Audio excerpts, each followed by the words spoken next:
అమ్మవారు గంగానమ్మ తల్లికి పాదాలైతే చేయాలని సంకల్పించానండి. నా మనసుకి ఎందుకో అమ్మవారికి పాదాలు చేయాలని అయితే అనిపించింది. ఇంకా లేట్ చేయకుండా అమ్మవారికి పాదాలనైతే చేశానండి. చాలా చక్కగా వచ్చినియి. ఇంకా అమ్మవారికి సారీ కూడా తీసుకెళ్దామని అయితే అనుకున్నాను. ఇంక ఇంట్లోనే అమ్మమ్మ చలివిడైతే ప్రిపేర్ చేశారు. ఇంక మిగతా అన్నీ కూడా బయట నుంచి అయితే తెప్పించేసి ఇంక అందరం ఫ్యామిలీ మెంబర్స్ అందరం కలిసి అమ్మవారికి సారీ అలాగే పాదాలని సమర్పిస్తాకైతే వెళ్ళామండి. చాలా హ్యాపీగా అనిపించింది. వెళ్ళే దారిలో ఎంతోమంది భక్తులు మా దగ్గరికి అయితే వచ్చి పాదాలని దర్శించుకొని దండం పెట్టుకొని వెళ్తుంటే అసలు ఎంత ఆనందం అంటే అంత ఆనందం అనిపించిందండి. చాలా సంతోషంగా అనిపించింది. ఇంకెంతోమంది ఫొటోస్ వీడియోస్ కూడా తీసుకున్నారండి.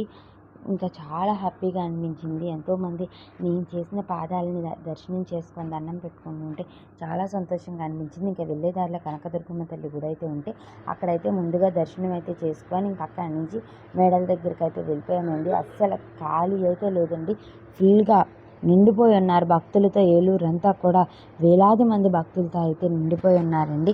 ఇంకా లైన్లో అయితే అమ్మవారి దగ్గరికి అయితే వెళ్ళిపోయాము. ఏం జరిగింది ఎలా సమర్పించామని నెక్స్ట్ వీడియోలో వస్తుంది.